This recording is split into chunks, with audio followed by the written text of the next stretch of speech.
محمود غزنوي مشهور غلامو ایاز د سره به ډېره مینه کول. نو چې کوم نورو نوکرانو نو هغوی د ایاز سره حسد شروع کړو چې د دې ایاز سره د دې بادشاه ډېره مینه ده، ډېر محبت ورسره کوي.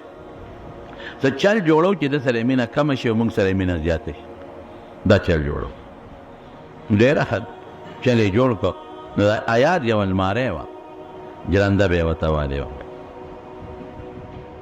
روزانه به یې هغه المارۍ کته، چاته به یې څیزونه نه خول او بیا به یې جرنده واله. نو دا نور نوکران لاړل محمود غزنوي ته وایي وایي صاحب یو خبره درته کوو. وایه وایي د ایاز تا نه څه قیمتي لالونه او هیرې او جواهرات پټ کړي دي، هلکه نه شي کیدی، خو ډېر تابعدار دی. وایي صاحب المارۍ دله د خاص هغې کې ایښودې دي او انصار یې ګوري. جرنده ورپسې وایي ولې ګورې المارۍ کې څه دي ده؟ هر سار یې ګوري او جرنده ورپسې وایي بیا تا نه څه قیمتي څیزونه پټ کړي دي. باچا وایي ښه ایاز یې راوغ دلته راشه ایاز ستا المارۍ شته؟ وایي یو صاحب. جرنده دې ورته والې ده؟ وایي یو صاحب. هر سار یې ګورې؟ وایي یو صاحب ګورم یې. وایي څه دي پکې؟ وایي صاحب زما پکې سامان دی. هر څه او چاته یې ښې؟ وایي نه چاته یې نه ښې. هغې حاسدانو دا مې چې صاحب پټ یې ګوري د خلکو مخ کې نه ګوري، خلکو مخ کې یې ګوري؟ وایي نه صاحب. پټ یې ګوري؟ وایي او صاحب. وایي را چابي چابي ترې واخېسته او نورو نوکرانو له یې ورکړه، ورشئ د ایاز المارۍ کولو کې چې څومره سامان یې ټول دلته راوړئ. حاسدان خو خوشحاله وو چې اوس غلا به څرګنده شي، ایاز ته به سزا میلو شي، نوکرۍ نه به مو باسي، جیل کې به یې واچوي، څپېړې به م ورکړي د غلا سامان، او چې غلا برآمد شوی لاس به م ترې پرې کړي او سزا به ورله ورکړي. یو بل ته خوشحاله دي او سترګې روزې وایي چې نن به غلا برآمد شي. نوکران چې لاړل 3 څیزونه یې راوړل. یو زړې څپلۍ وې شلېدلې، یو زوړ پرتوګ و شلېدلې ټوټو واله، او یو زوړ کمیس و هغې ته م ټوټې وې شلېدلې وې. 3 واړه یې ورته مخکې کېښودل. نوکرانو ته یې نور پکې څه وو؟ وایي نه صاحب دقه 3 څیزونه و، المارۍ م ګوټ په ګوټو کتله دا م دله راوړل. حاسدان هم مړه کې سوچ کوي او بادشاه هم ایازه المارۍ کې دو؟ وایي او صاحب. نور پکې څه نشته؟ وایي نه صاحب. نو ته ډېره المارۍ جرنده کې، دا خو څوک غلا کوي نه، او روزانه دا څیزونه ګورې، دا څه شی دی؟ خلک ته بیت الله غلاف ګوري، خلک قرآن شریف ته ګوري، ته دې ته روزانه ګورې او خلکو مخکې هم نه ګورې، پټ ورته ګورې،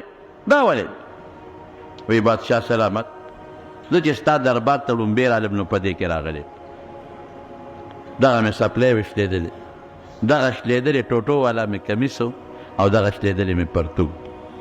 تا نوکر کړم، جامه م ښه میلاو شوه،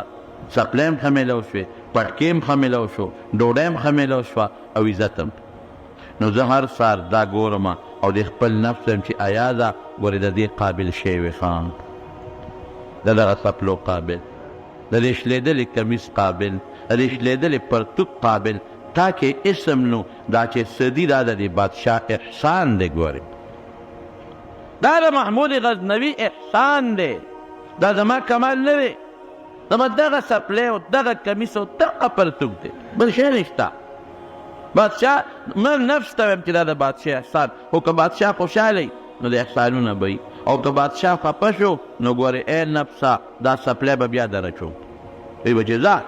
وزه زما د دربار نه، که لږ هم بادشاه خفه شو احسان یې بند کړه، ای نفسه دا څپلو کې به دې بیا ګرځوم، ای نفسه دا کمیس به بیا در اچوم، ای نفسه دا پرتوګ به بیا در اچوم. نو دې دپاره دا کوم چې زما نفس کې لویید خبر پیدا نه شي او نفس ته مې خپل زوړ حالت معلوم شي چې دا د بادشاه احسان چې دی واورېدل په حاسدینو باندې اوبه توی شوې چې موږ خو یو څه کول، منځ کې خو معامله بل طرف ته لاړه. بادشاه فورا هغه سیکرټري ته ویې راوړه د کاغذونه، د فایل راوړه، د ایاز فایل را مخکې کا، د فارم فایل د هر نوکر یو خپل فایل پروت یې را مخکې کا، او په هغې یې ولیکل چې نن نه پس به ایاز زما خاص سړی وي، خاص سیکرټري، چې زما مشوره به ده سره وي، زما د ښځې مشوره به ده سره وي، زما د بچو به ده سره وي، او د ټولو وزیرانو، د ټولو مشیرانو او د ټولو ممبرانو کار به د ده په لاس ماته را رسېږي. لکه چیف سیکرټري شو مثلا د صوبې دپاره، یا هلته کې لوی سیکرټري شو چې وزیر اعظم ته د هغه په لاس ټول فایلونه پیش کېږي او هغه ورته وي دستخط کوه کوم او ورته دستخط مه کوه نه کوم آیات د دومره مرتبه میلو شو او چې کوم هغه حاسدینو وی خپې وباسئ رئیس دربار شبه ته ځه هلته کې د ډیران خدمت کوه پټو د ډیران چلاوه ابل ته وی فور فټافټ ځه او هلته پټو کې خدمت کوه ابل ته وی جارو لاس کې واله ځمکه جارو کوه ابل ته هلته سپلو ته کښېنه چې مهربانه راشي د هغې سپلی سنبالوه ابل ته وی شا فټافټ ځه او زموږ سپلی پالش کوه ابل ته وی ځه استبل ته او چې کوم د اسونو استبل دی د سوټو هغې سوټې صفا کوه حاسدین کم خو ورسېدل او چې چا سره حسد کېده کم ځای ته ورسېد حسد خطرناک جرم د حسد نه بل نشته ډېر انتهایی خطرناک جرم او بل مثال به درکړم کړی قرآن حکیم کې الله تعالی ذکر کړی دی زه نه ویم د دا نه قرآن حکیم کې الله ذکر کړی دی د حضرت یوسف علیه السلام او د هغه درون یوسف علیه السلام خوب ولید إني رأيت 11 كوكبا والشمس والقمر رأيتهم لي ساجدين یعقوب علیہ السلام ته خوب بیان کې یعقوب علیہ السلام پلار هم پیغمبر یوسف علیہ السلام پیغمبر پلار یعقوب علیہ السلام پیغمبر نیکه اسحاق علیہ السلام پیغمبر د نیکه پلار ابراهیم علیہ السلام پیغمبر څلور پشته پیغمبران یو ځل نبی علیہ السلام نه چا تپوس وکړو وی غوره انسان څوک دی وی غوره د نسب تپوس کوي وی یوسف ابن نبی الله ابن نبی الله ابن نبی الله یوسف د یعقوب زوی یعقوب د اسحاق زوی اسحاق د ابراهیم زوی علیهم السلام نسب کې دا څلور پیغمبران دی یو بل اولاد وی وویل د خوب چې یولسه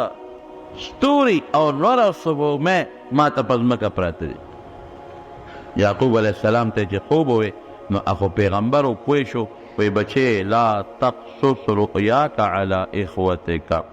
فیکیدو لک کیدا ان الشیطان للانسان عدو مبین ولی بچه ورونو ته غږ ونه کې حسد به د سره شروع کی او سکیم سازش به درته جوړ کی ولی شیطان غټ دشمن دی ورونو به درته ولمسوي نه به کې دا خوب چې ته بیان نه کې ګورې د عاصم د پلار ډېر خوښ و بعضې بچي سره زیات څه مینې فطرتا مینې په هغې خدای نیول نه کوي ښکلی مو ډېر زیات ځکه نبي علیه السلام فرمایي چې ما یوسف علیه السلام د معراج په سفر کې ولیده نو د ټول مخلوق انسانیت نیم حسن خدای ورکړی پوره نیم پې نه به کې دا ګور بیارېده پې اتفاق دا د ماشومو د خولې نه خبره وځي خوب یې رونو ته ونسېد رونه یې پوه شو هم د پیغمبر بچي وو هوښیارانو ښه یولس ستوري خو موږ یولس رونه یو نور او سپوږمۍ خو مې مور او پلار دي دا به د تابع کېږو د ده به سجده کوو دا چېرته کېږي حسد یې شروع کړو چې یوسف علیه السلام د مخه وصف وکړي ګوره حسد دونه خطرناک شی حسد خو یو په خپله ګناه ده د حسد د وجې بغض پیدا شي دا دویمه ګناه کبیره ده د بغض د وجې نه ګوره ګناهونه د حسد شمېره حسد ځان له ګناه کبیره حسد د وجې بغض پیدا شو دا دویمه ګناه کبیره د بغض د وجې نه څه پیدا کېږي هر وخت هغه سره د دشمنۍ سوچ هلکې هر وخت د دشمنۍ سوچ دا دریمه ګناه کبیره او که مخکې د دغه کنځل ورته کوي د څلورمه شوه په شیشې غیبت کوي د پنځمه شوه الزام پې تړي بهتان د شپږمه شوه چې په وخت بل شو وجل یې یا سکیم د وجلو کوي د اوومه شوه دومره غټ ګناهونه یو ځای نه حسد د وجې رونه یې سازش وکړو میټینګ یې وکړو هلکه خوښ هم ده چې دته سجدې وکړو نه زما کم دی خوښه هلکه خوښ هم ده یوسف دا رپورټ دا به زموږ مشري سجد خوبونه یې ودېږه لرکو یې سکیم یې جوړ کړه صاحب پلار له رالل بابا موږ ځو چېرته سیل له ځو چکر له ځو منډې تړلې وو لوبې ټوقې به وکړو دا یوسف را سره پرېږده هغه به د ځان نه جدا کوو یعقوب علیه السلام وایي نه دې د ځان نه جدا کوم نه نه بابا ځو لوبې کوو ځنګل ته ځو وی اني اخاف ان یأکله الذئب وانتم عنه غافلون بچې تاسو به بې سوچه یې په خپل لوبو ټوکو کې او دا رانه شرمه خو نه تښتي د علاقه کې شرمخان ډېر زیات نه بابا قسم درته خورو چې موږ به د دې حفاظت کوو انا له لحافظون لئن اکله الذئب ونحن عصبه. دومره ډلې نه به شر محسن تقتل کوي. فکر مه کوه بابا موږ به حفاظت کوو. ښه بوځې د پلار مخکې به یې په اوږه که ښکلاو به بابا ستا ډېر خوښ دی که نه؟ بچې زمونږ هم خوښ دی. ښکلاو به او کله په یو مخ چپه او کله په بل، او چې د کلي نه یې وویسته او ځنګل ته یې که نو ځمکې له به یې راوبرو. څپېړه څنګه خوب دې لیدلی دی؟ خوبونه والا وایه که نه؟ موږ به تا ته سجدې کوو. یو یې راو په ځنګل کې چې کوم شړ کوي په هغې کې یې ور وغورځوم او کمیس یې ته وویسته او چې تا صحرایي چیلی ګړی ښکار کړې وه د هغې هغه وینې پې ومږلې او یعقوب علیه السلام بیا راوړو او چې دی کله په کوي کې غورځاو نو جبریل علیه السلام ورته ولاړ او کلک یې ونیو. کمیس پرتوک پې تیستی او په کوي کې لاندې یو تیږه وه په هغې یوسف علیه السلام کېده ښه محفوظ او د جنت یو کمیس یې وله په غاړه کې واچو. بعضې علما وایي دا هغه کمیس و چې ابراهیم علیه السلام ته په اور کې جبریل علیه السلام اچولی و. هغه هم بېعزتي وله کړې وه او دغسې اور ته غورځولی و.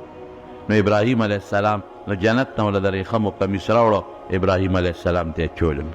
هغه کمیس بیا د هغه نه پس اسحاق علیه السلام سره و. اسحاق علیه السلام نه پس یعقوب علیه السلام سره و. او یعقوب علیه السلام د هغې نه داسې رکوټې غوندې یو تاویزګی جوړ کړی و او هغې دله په غاړه کې اچولی. د جنت ریخم خو ټوټې ځای کې زیږېدل. یو مفسر دا قول لیکلی دی. هغې ولې د مرۍ نه لرې که کمیس یې کولو په دې غاړه کې ورته واچو. زه به چېرې دغه فکر مه کوم. دوی رالل پلار له و جړه او انګوله او بابا تا ټیک وې او مونږ خو منډې والې او یوسف رانه شرمخ وتښتم. بلکې یو مفسر دام لیکلی دی چې یو شرمخ یې نیولی او هغې په زنځیرونو تړلی او پلار لی راوست. بابا ستا د زوی مجرم دقه شرمخ هم دله راوست. نو موږ نه وجه ستا مخکې به وجرو نه پرېږدو. او دی کمیس دی او دی وینه ده.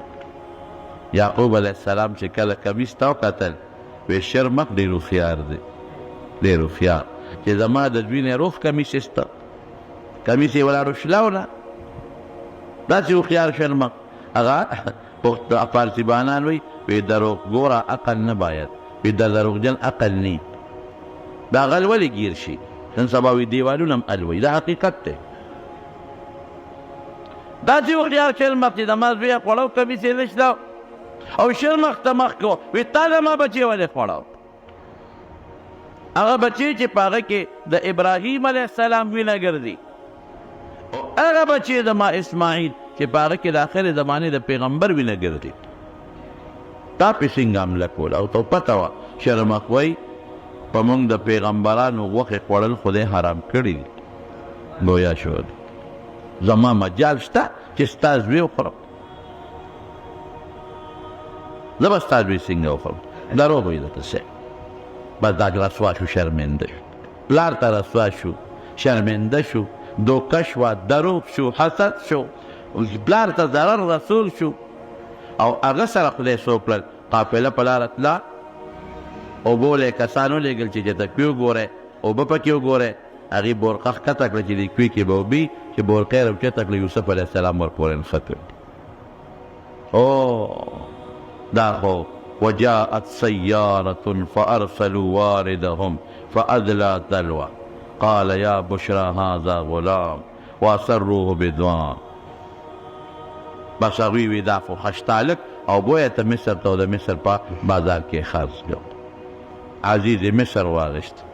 بادشاه واغشت وزیر اعظم واغشت هغوی واغشته. قصه خو اوږده ده خو هغه یوسف علیه السلام الله ورسو بادشاه ته اوږده قصه ده قصه په دلته نه کوم تفصیلي هغې بادشاه ته ورسو. دلته به یعقوب علیه السلام ژړل وابیضت عیناه من الحزن وهو کظیم. ړې دړمنونو ژړل به سترګې تکې سپینې شوې وړاندې شوې. الله دې مسلمانو سره ګران کار. بادشاه شو غله شاټ شوه. خلک به تلل یوسف علیه السلام د 7 کالو غله ساتلې وه. دا یو خوب لیدلی شوی د هغه خوب په رڼا کې بادشاه خوب لیدلی و د 7 کالو غلې ساتلې وه. چې غلې ساتلې وه یعقوب علیہ السلام بچو ته وی ځاړ شه کنه مصر کې غله ده یې راوړې ډېره ښه غلې له لاړل دا لس وروڼه د یوسف علیه السلام خپل سکر و بنیامین یې بونه تړ چې لاړل یوسف علیه السلام خو په تخت شاهي ناست دی اوس تاج یې په سر او پروټوکول دی پولیس او فوج مخکې وروسته منډې وی او لوی عزت دی شاهانه دربار دی او دوی خو په خړو پړو جامو کې ایستلې بېکاره پیسې وله یوړ موږ راغلي یو موږ د یو پیغمبر بچي یو پیغمبر زمونږ پلار دی یعقوب یې نوم دی او بیا په بدعت مزجه څه مختصر غوندې کوټه پیسې مې راوړې دي مهرباني وکړه موږ له غنم راکړه او صدقه م را باندې وکړه ګوره که نه حسد ته ګوره که نه نن حاسدین کوم ځای ناست دي د هغې ورور دربار کې ناست دي او سوال کوي کوټه پیسې م راوړې دي او تصدق علینا لږ خیرات هم را باندې وګټه نه یې پېژنې عرفهم وهم له منکرون دوی هغه وپېژندل چې دا خو زما وروڼه دي دوی ونه پېژند چې دا زموږ هغه ورور دی ګوره حسد ته حاسدین څومره شرمنده څومره رسوا سوال کوي صدقه وکړه او هغه به را په تخت شاهي ناست چې چا سره حسد شوی دی بادشاه دی اډر کوي قلم دی ورسره ټول بیت المال انچارج اختیارمند دی ورته یې ویې واله ای بادشاه سلامت یو ورور هم د پلار را سره نه دی را پرېښی هغه ورور د یوسف علیه السلام سکه و بنیامین نه دی پرېښی هغه خبره نه کړي چې هغه دې مراله راکړه نوکرانو ته دې امر ورکړي خو ګوره دروغ وایه دروغ ونه وایه نه صاحب رښتیا وایو وی رښتیا وایه وی بل ځل بیا راولې پته به ولګي ستا سره دروغ و د رښتیا که مو راوست خو ټیک ده که مو راله ستا سره به ګورو نه چې رابولو رابولو پلار ته به منت وکړي لاړل بابا ډېر ښه بادشاه و مونږ له یې شی راکړه او د بنیامین حصه یې مراله راکړه خو بابا راته وی چې بل درله ځای راولې به او ګرام نه وس دروغجن به یې ما ته به هم دروغ ویلي نه هل آمن وکړم تاسو باندې بیا اعتبار وکړم چې مخکې مې د یوسف په دغه کې در باندې اعتبار کړی دې نه پرېږدم دا بچې ځان نه جدا کړي په د یوسف مینه مات کوم دې چې ته جدا کوم دا خو ما ته د یوسف په ځای دی اوس هم رانه جدا کړه رانه بوشو کړه او رانه مړ کړه او بیا وایي چې شرمه خوړلی دی دروغجنو او اوس دا بچې رانه شو کوی ظالمانو بابا قسمونه د تخرج ګورې دروغجن به ثابت شو سزا به راکړي بادشاه او خیر د قافله کې دوی ټولو قافلو په مخ کې راته پرېږده مجبوره یې کړه پلار باید چې ورغله وایي هغه دغه هلک دام راوسته ښه ډېره ښه دوه کسان یو کوټه کې سملی دا د یعقوب پیغمبر بچي دی عزت وله وکړي ځان له کمره کې دوه کسان سملوي شابه او مشران مخکې کوي مشران څوک مشر دی دا ورپسې څوک دی دا دې کمره کې بل مشر څوک دی دا ورپسې څوک دی دا دې کمره کې بل مشر څوک دی هغه لس فیضان لکړل دا بنیامین پکې کشر دا یوازې پاتې شو چې یوازې پاتې شو ویې ژړل یوسف علیه السلام ورته ویل ولې ژاړئ ملګري وی زما یو ورور یوسف نوم یې و که هغه جمدې وي نن به ما سره هغه هم کوټه کې یو ځای ملا شو ولې څه شو هغه د وروڼو سره مې ښکار لتلی و پته نه لګي شرم مخ وړلی بس یوسف هغه خیر دی مه یارېږه زه ډېر وریم د یعقوب پیغمبر دوی زه دې ځان سره کوټه کې سملو بیا ځان له کوټې ته بوته چن یې ورسره برابر کړه ورته یې ټول حل وي بچی هغه یوسف زیمه وروڼو ته دې غږ ونه کړې زه دې په چل ول پاتې کوم په چل ول دې پاتې کوم نوره قصه به وروسته ګورو سار له چې وله غله ورکړه یو ورور له نو دا د غله دا د ده په نوم د یو په نوم باندې کوه نو بنیامین له چې غله چوله نو چې کم د سپینو زرو جامو په هغې به یې غنم ورکول هغې د ده په هغه بوجۍ کې پټ کړه وی تا چل پسې چل پاتې کوم غږ به نه کړي چې قافله روانه شوه نو سړي اواز وکړه وی صاحب هغه جام نشته یوسف علیه السلام وی غلا کوې غلا له راغلی یې جام وی ولې بادشاه سلامت وی جات نشته وی تاسو پټ کړی دی ښه مونږ غله یو مونږ خو د یعقوب علیه السلام پیغمبر بچي یو مونږ غلا نه ده کړې وی ښه که د چا په بوجه کې راووته بیا به سي ځه وی صاحب زمونږ یو خپل قانون دی اپې چالو کا او دا پته و چې مونږ جام نه دی پټ کړی زموږ خپل قانون دی. وایي څه قانون دی؟ وایي زموږ قانون دا دی د یعقوب علیه السلام چې څوک غل دی به غلام وي دا سړي چې د چا په بوټ کې رو ستا غلام. وی وشوه فیصله وی وی شروع کې نو لاول د بنیامین هغه نه کول اول چې پریف شکیان نشي د نورو نه هغې بدأ بأوعیتهم قبل وعایته هغه نور یې شروع کړل لټۍ لټۍ د بنیامین په بوچ کې جام راووت. هم لیدل غلام کړی ده که نه؟ وایه څه هم لیدل که نه؟ هغې ورته څه وی وی صاحب ان سرق فقد سرقا كله من قبل که ده غلا کړی د دې ورور یوسف نوم یې هغه هم یو وخت غلا کړی فاصرها یوسف فی نفسه. یوسف علیه السلام له خو خبره راله غصه شو چې زه درته اوس وایم چې ما کوم ځای غلا کړې ده خو که خبره کوم شیخ کاره کېږي. وایي دی دغه پرېږدی خو بنیامین ما سره پاتې شو دی د قانون مطابق ځای کړې ده پورته دی. روان شو صاحب او چې کوم پکې مشر و یهودا هغه وایي زه خو نه ځم پلار له به څه جواب ورکوم زه خو نه ځم یا به زه مړ شم او یا به دا رور بوځم زه چېرته ځم. دا نور لاړل. یعقوب علیه السلام ته چې ازوی خو دې غلا وکړه بادشاه رانه ایثار کو وی بیا هم دوکه را سره وکړه بل بچې به رانه وشو کو. وی صاحب دې قافلې ولن تپوس وکړه قافلې ګوی ورکړه. ژړل به یعقوب علیه السلام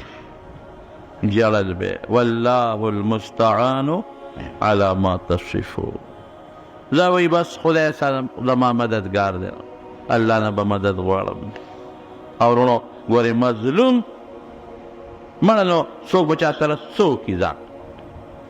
چې ظلم در سره څوک وکړي او زیاتې در سره وکړي نو آه به چا ته وو الله یو خدای ته چغه وانه خدای به دې مدد کوي. ټیک ده چې الله ډېر مستغني دی زر به دې مدد ونه کړي څه موده پس به وکړي څه موده پس به وکړي څه موده پس به وکړي خو مدد به دې کوي. نبي علیه السلام فرمایي چې الله ته مظلوم فریاد ورسېږي الله آواز کوي لانصرنک ولو بعد حین مدد به دې کوم څه وخت پس ولې نه خو کوم به ژړل به یې سترګې سپینې راووتې.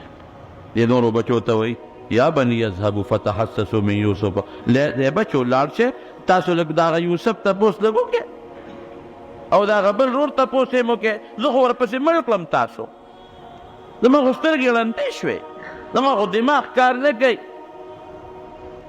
لاړل چې څنګه لاړله بادشاه ته یوسف علیه السلام ته ودرېدل ای بادشاه سلامت د خدای خاطر وکړه یو منت له راغلي وایه بیا څه له راغلی یې ویې ګوره او دې ځل چې ونه په دویم ځل غله ورکوله په هغه بوجو کې ورته خپلې پیسې مې سیم بندې کړې وې چې دا یو هغه پلان مو مخکې یوسف پسې په سترګو ړوند دی اوس بنیامین پسې دی داسې دی چې خبرې ترې نه کېږي جاړي. وی ښه وی هل علمتم ما فعلتم بیوسف وی تاسو چې یوسف سره کوم ظلم کړی دی هغې نه خبر یې او زر یې ورته تاج خپل کوز کړ او په دې مخ به د بادشاه نوروبه نه چولو هغه یې ورته لرې کړ چې تاج یې ورته هغه خو یوسف حسن خو غیبېږي نه انک لانت یوسف ته یوسف یې څه زه یوسف یم په ما له احسان وکړه باندې نه ښار ته راوستم او کوینه یې راوویستم یوسف علیه پیغمبر بیا هم پیغمبر یې که نه دی ونه وایي چې په ما هم ظلم کړی دی ما سره هم دا وکړل ما سره هم دا وکړل ما سره هم دا وکړل یو تره دې دونه ونه ورکړه وایي کوینه خدای راوویستم جیل نه خدای راوویستم او دا بادشاه کړی زه هغې ورته څه وایي تالله لقد آثرك الله علينا فإن كنا لخاطئين بس پیشو وی غلطی مو کړې ده تا له خدای فضیلت درکړی دی مونږ خدا نه شو برداشت کولی حسد مو پړه کې تا له خدای فضیلت درکړه مونږ غلطي کړې ده. یوسف علیه السلام ته دام تپوس نه کوي چې ولې حسد کوو وی لا تثریب علیکم اليوم هېڅ ملامتیا نشته ځئ اذهبوا بقمیصی زما دا کمیس والی زما پلار له یوسئ ابا خدای جوړ کړي او ټول مصر ته راځئ چې کمیس یې روان کړه نو یعقوب علیه السلام هلته کې خپل خاندان ته وایي انی لاجد ریح یوسف لولا ان تفندون ای خلکه په ما خو د یوسف خوشبو لګي پلار خوشحاله دی مخ روښانه دی او مخ نه مسکراهټ دومره کاله په پلار مسکراهټ نه دی راغلی یعقوب علیه السلام پیغمبرانو باندې ازمایښونه ډېر راځي مخ خوشحاله روښانه او کور ښځې ته نورو چې کوم خلک دی انی لاجد ریح یوسف د یوسف خوشبو را باندې لګي که ما ته د قمقل نسبت نه کوې نو هغې ورته ویې تالله تفتأ تذکر یوسف دا ته څه کې دی مار یوسف یاد دی ځان وجلې یوسف کوم دی د هغه خو به غوښې هډوکې هم خاورې شوي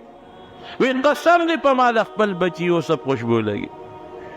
تاسو ته پته نشته د هغه خوشبو په ما باندې لګي لږې کمیس راورسېد چې راورسېد د یعقوب علیه السلام په مخ یې واچو قرآن وی فرتد بصیره نظر یې ولګېد ما درته نه وي چې زه د یوسف خوشبو وینم قافله روانه شو مصر ته یعقوب علیه السلام بیبي تې مخکې دي بچي ورسره دي خاندان ورسره دي یوسف علیه السلام بار استقبال له ولره ووت تخت شاهي بار میدان کې ولګاو او ټول وزیران او چې څومره فوجي جرنیلان او پولیس افسران او سکرټریان دي ټول میدان ته ووتل د اسمان فرشتې تماشې له راغلې اسمان فرشتې الله نه اجازت غواړي الله دا جلب خو موږ ته وښایه دا به څه چلي دومره کلونه پس د یو بوډا پلار پیغمبر او د یو زوی پیغمبر ملاقات کیږي دا به څه منظر او دا به څه چلي اسمان کې الله نه فرشتو وی لړ شو کې تماشا او میدان کې تخت شاهي لګېدلې دی لکه دې زمانه کې چې میلمه راځي او دې زمانه کې او توپ و سلامې دي او خټک ډانس دی او پلانکې ډانس دی او پلانکې ډانس دی دا پر دې زمانې استقبالیه خدا ده او هغه او چابک دستي سلوټونه هغه زمانه کې خپل نظام فوج پولیس لګیا دی خپل سلوټونه کوي او دې په تخت ناست دی او پلار یې راغی مور یې راغله 11 سرونه راغله او چې څنګه راغلل په سجده پرېوته خروا له سجدا دې زر راکوشو پلار یې د مټه ونیوه بابا هذا تأویل رؤیای من قبل دا زما دغه ماشوموالي د خوب تعبیر بابا ګورې څه عجیبه وایي که بابا تاسو خدای مخه پکېږئ خیر دی بانډې نه خدای ښار ته راوست بابا په ما د خدای د احسان و چې کوی نه یې راوویستم بابا په ما د خدای د احسان و چې جیل نه یې راوویستم بابا په ما د خدای د احسان دی چې خپل وروڼه یې را سره یو ځای کړل چې په وروڼو ملامتیا هم ختمه شي وروڼه یو ځای کړل خدای پاک حاسدین ملامته شو که نه شو حسد ښکاره شو که نه شو چا سره چې حسد کې د خدای کم ځای ته ورسو کمې مرتبې ته خدای پاک ورسو نور وروڼو حسد خطرناکه بیماري ده چې چا سره حسد کې قسم دې که دا نعمت دی والې نشي اخیستی دا نعمتونه چا ورکړي انسان له الله نو چې ته وایې چې دا د مال ولې دی دا د مال ولې دی دا د حسن ولې دی دا د عزت ولې دی دا د علم ولې دی دا موټر یې ولې دی او دا بنګلې ولې ده او دا ځمکې ولې ده نو دا خو سپېره خدای سره ته جنګ کوې دا خو په خدای اعتراض کې دا څه خو خدای ورکړي دي نو او کومه کې څه حاسد خپل نه خوري بل چاته ضرر نه شي رسولی لویه غټه سزا ده حسد خطرناکه بیمار ډېر لوی خطرناک جرم او اخیري کې یو 2 حدیثه درته ویم لیلة القدر په شپه الله د هر چا دعا قبلوي خو چې کوم سړي پړه کې مسلمان سره حسد وي د هغه دعا نه قبلېږي او د عرفات په میدان کې الله ګناهګار هم بخي فرشتې وي دا خو پی ګناهګار دی پیدا مې هم ورسره وبخل خو چې د چا په زړه کې مسلمان ته حسد وي دا خدای په هغه میدان کې هم نه بخي دومره خطرناک شی دی نو حسد ډېر لوی خطرناک شی دی ډېر خطرناک شی دی دا به یېروی مسلمان سره به حسد نه کوي ولې خدای مال ورکړه ووایه پسخېدل جیز دي غیبته ورته عربی کې وایي دله د خدای مال ورکړه دې نصیب کې مال هم داسې راکړي دله د علم ورکړه دې نصیب کې مال هم داسې راکړي دله د بچي ورکړل د دې نصیب کې مال هم خدای داسې راکړي دله د عزت ورکړه دې نصیب کې مال هم داسې راکړي دله د موټر ورکړه دې نصیب کې مال هم خدای راکړي دې ته غیبته پسخېدل وي دا په شریعت کې جیز دي حسد به نه کوي او که کړي وي توبه وباسئ الله حاسد خطرناک انجام ډېر لوی ګناهونه دي حاسد دپاره نو حسد خطرناک شی دی الله دې د حسد نه وساتي